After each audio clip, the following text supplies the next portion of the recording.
लोग कहते हैं मैं ओवर ट्रेन हो गया हूँ, लेकिन 90% केसेस में ओवर ट्रेनिंग तो मसला ही नहीं होता, ये अंडर रिकवरी का मसला होता है। आज क्लियर करते हैं कि ओवर ट्रेनिंग और अंडर अंडर रिकवरी में क्या डिफरेंस है। अगर ये समझ गए तो आप स्मार्ट ट्रेनिंग करेंगे। तो पहला पॉइंट जो हम डिस्कस करेंगे वो ये डिस्कस करेंगे कि ओवर ट्रेनिंग असल में होती क्या है, ओवर ट्रेनिंग हम किसको कहते हैं और किस तरह ओवर ट्रेनिंग होती है। सबसे पहला पॉइंट जो हमने डिस्कस करना है वो करना है लॉन्ग टर्म एक्सेसिव स्ट्रेस। बहुत लंबे टाइम तक आप बहुत हार्श एक्सरसाइजेस कर रहे हैं, बहुत लंबे लंबे सेट मार रहे हैं, जिसकी वजह से जो है ना आपका जो है ना स्ट्रेस क्रिएट हो रहा है, एक्सट्रीम स्ट्रेस है, जिसकी वजह से आपका जो है ना ओवर ट्रेनिंग हो रही है। फिर मंथ्स और वीक्स की हिसाब से आपने बड़े बड़े आप छुट्टी नहीं ले रहे, आपने लंबे लंबे 3-3 घंटे के अपने जो है ना वर्कआउट्स रखे हुए हैं और उसमें एक्सेसिव वॉल्यूम्स रखे हुए हैं, 20-20 25-25 सेट आप मार रहे हैं, उसमें आपका जो है ना काम खराब हो रहा है। फिर आपकी रिकवरी उस तरह नहीं है। तो आप घर आते हैं इतने बड़े बड़े सेट लगा के, उसके बाद आप प्रोटीन पूरा नहीं लेते, कार्ब जिसम को पूरा नहीं देते, तो क्या होता है कि वो जो है ना बॉडी प्लेटो हिट कर जाती है, और जब वो प्लेटो हिट करती है तो वो ओवर ट्रेनिंग की तरफ चला जाता है कि उसमें बॉडी को समझ में नहीं आ रहा होता क्या मसल को उड़ाना है, फैट को उड़ाना है, फैट को उड़ाना है, मसल को उड़ाना है। तो बॉडी जो है ना कंफ्यूज हो जाती है। फिर सीएनएस जो है ना आपका सेंट्रल नर्वस सिस्टम वो फटीग हो जाता है, वो बर्न आउट हो जाता है, वो वेट लगा लगा के थक जाता है। इन दी एंड जब रॉड आपके हाथ में होता है, डंबल आपके हाथ में होता है, आपके मसल में जान होती है, लेकिन आपका दिमाग मसल के साथ कनेक्ट ही नहीं हो रहा होता और वो वेट ऊपर नहीं आ रहा होता। तो जो रियल ओवर ट्रेनिंग होती है ना, बहुत रेयर केसेस में होती है, बहुत रेयर होती है, इतनी आसानी से ओवर ट्रेनिंग हिट नहीं की जा सकती।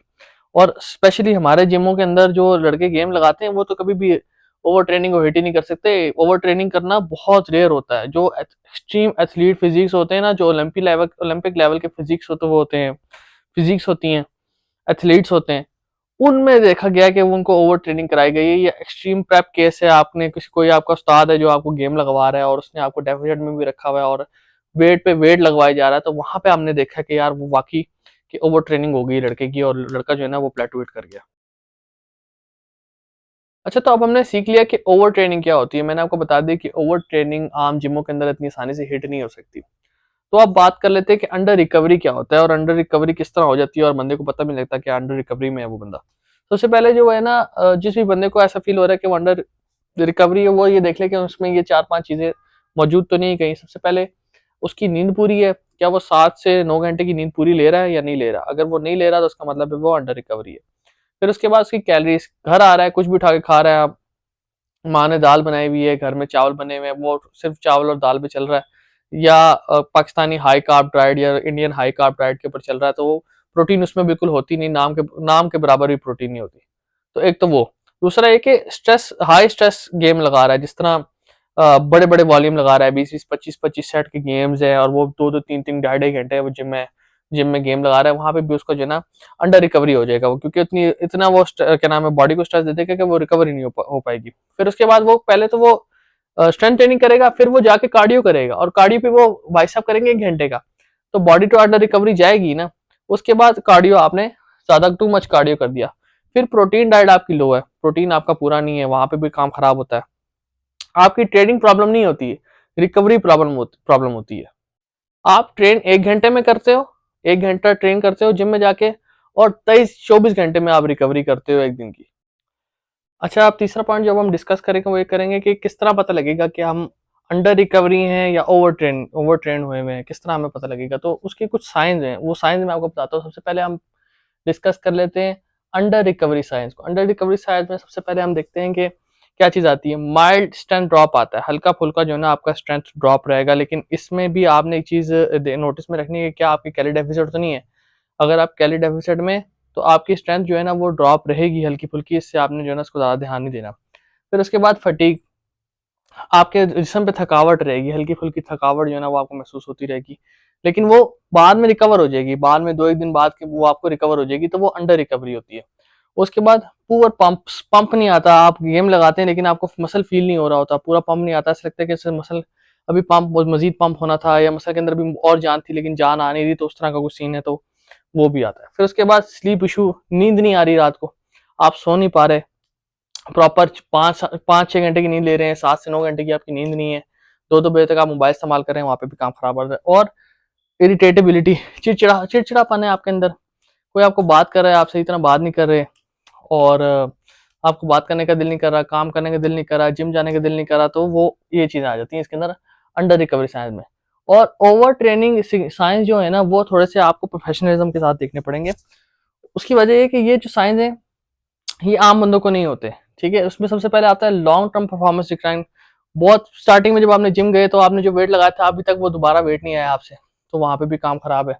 ये चीज आपने नोटिस में रखनी है कि क्या आपका वेट वो दोबारा वापस आ रहा है या नहीं आ रहा। अगर आ रहा है तो ठीक है, अगर नहीं आ रहा तो उसको चेक करें कि शायद आपका जो है ना ओवर ट्रेनिंग हो रही है। उसके बाद हार्ट रेट जो है ना वो आपका इंक्रीज है।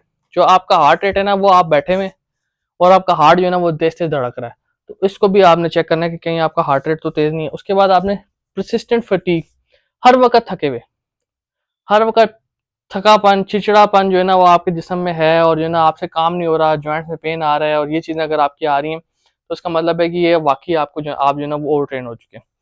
फिर हार्मोनल डिस्ट्रप्शन। डिस्ट्रप्शन क्या होती है, जैसे अब आप रात को लेट सो रहे हैं तो कॉर्टिसोल लेवल आपका बढ़ा हुआ है, कॉर्टिसोल लेवल बढ़ा हुआ है तो लाजिम बात है टेस्टोस्टेरोन लेवल आपका ड्रॉप होगा, तो उस तरह से आपके जितने भी हार्मोन्स है ना वो सारे खराब हो जाते हैं और फिर आप जो है ना आपकी रिकवरी बहुत मुश्किल हो जाती है। इसको कहते हैं ओवर ट्रेनिंग में आपको जो है ना स्ट्रेस आ गया, तो वहां पे भी काम खराब होता है, वो भी आपने देखना है। अच्छा, जो अगला पॉइंट अब हमने डिस्कस करना है वो ये करना है कि ज़्यादातर लोग जिम छोड़ जाते हैं। वो इस वजह से छोड़ जाते हैं कि वो ट्रेनिंग को ब्लेम करना शुरू कर देते हैं कि यार मैंने ट्रेनिंग की और उसकी वजह से जो है ना मेरा जो है ना सारी रूटीन ख़राब हो गई है, मैं जिम गया हूँ, मेरी सारी रूटीन ख़राब है, मैं बिल्कुल अपसेट हुआ हूँ। वो क्यों होता है? वो होता है कि 5 घंटे की जब आप नींद लेंगे, ठीक है, उसके बाद आप फैट लॉस करने के लिए ना आप क्रैश डाइट शुरू कर देते हैं। फैट लॉस के चक्कर में आप 700-800 कैलोरीज़, 1000 कैलोरीज़ की क्रैश डाइट शुरू कर देते हैं। फिर डेली का जो स्ट्रेस, काम का भी स्ट्रेस है, जिम का भी स्ट्रेस है, वर्किंग लोड की वजह से आपसे वो मेंटेन नहीं हो पाता और उसकी वजह से आप जिम छोड़ जाते हैं। फिर एक तो आप ये सब कर रहे हैं, फिर रात को जब आप बेड पे सोने के लिए लेटे हैं तो वहां पे आप 2-2 बजे तक, 3-3 बजे तक रात को मोबाइल इस्तेमाल इस्तेमाल कर रहे हैं, जिसकी वजह से जो है ना आपका कॉर्टिसोल लेवल बढ़ जाता है और उससे आपकी नींद नहीं आती। फिर आप जो है ना टेस्टोस्टेरोन लेवल भी ड्रॉप हो जाता है, फिर आपके जो है ना वर्कआउट्स नहीं सही होते, स्लीप मैनेज नहीं होती, वहाँ पे भी काम खराब हो जाता है। अगर लाइफस्टाइल वीक है तो ट्रेनिंग को ब्लेम मत करो। अच्छा, ये सारे तो मैंने अब डिस्कस कर लेंगे, ये चीज़ें हैं जिसकी वजह से आपका काम जो है ना वो खराब हो रहा है और आपसे जो है ना अंडर रिकवरी है, ओवर ट्रेनिंग हो रही है या जो भी हो रहा है। तो इन सब मामलात को सही कैसे करेंगे? सबसे पहले आपने जो है ना अपनी नींद सही करनी है। 7 से 9 घंटे की आपने नींद करनी है। फिर मॉडरेट डेफिसिट करना है। मॉडरेट डेफिसिट का मीन ये है कि आपकी जो है ना 300 से 500 कैलोरीज का डेफिसिट हो, उससे ज़्यादा का डेफिसिट ना हो। 500 कैलोरीज भी थोड़ा सा ज़्यादा हो जाता है लेकिन कम ही रखें। उसके बाद कार्डियो को मैनेज करें। अगर आप वेट ट्रेनिंग कर रहे हैं प्लस आप कार्डियो पे भी जा रहे हैं और कार्डियो भी आप घंटा-घंटा कर रहे हैं तो कार्डियो को नीचे लेकर आएँ। कार्डियो जो है ना आपने उसको जो है ना 20 से 30 मिनट से 20 मिनट बस कार्डियो करना है और लाइट कार्डियो करना है, हाइट कार्डियो नहीं करना, ठीक है। उसके बाद आपने प्रोटीन जो है ना वो अपनी हाई रखनी है। प्रोटीन जब आप कटिंग पे जाते हैं, जब आप हैवी गेम्स लगाते हैं तो आपको प्रोटीन की ज़रूरत ज़्यादा होती है। तो आपने प्रोटीन जो है ना अपना मैनेज करना है, प्रोटीन को हाई रखना है।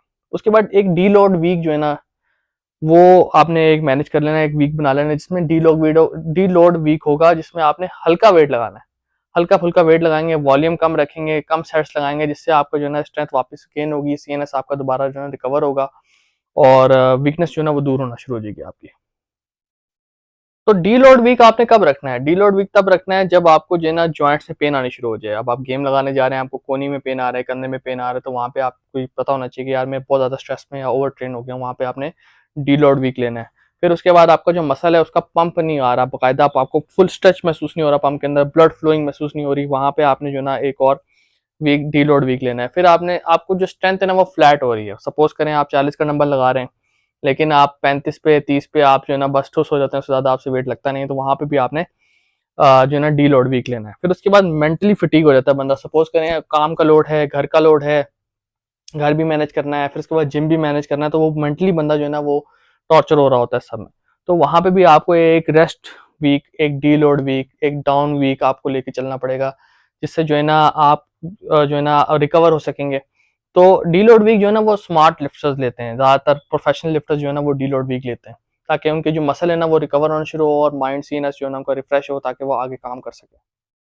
तो इस सबसे हमने क्या सीखा? इस सबसे हमने ये सीखा कि हर थकावट, हर थकान जो है ना वो ओवर ट्रेनिंग नहीं होती है। ओवर ट्रेनिंग मैंने आपको बताया करना बहुत मुश्किल होता है और 90% लोग जो है ना वो अंडर रिकवरी होते हैं, क्योंकि जो पिछली गेम वो लगा के आए हुए होते हैं तो उससे वो आगे रिकवर ही नहीं हो पाते, जिसकी वजह से उनको ऐसा लग रहा होता है जैसे वो ओवर ट्रेनिंग करके आए हैं।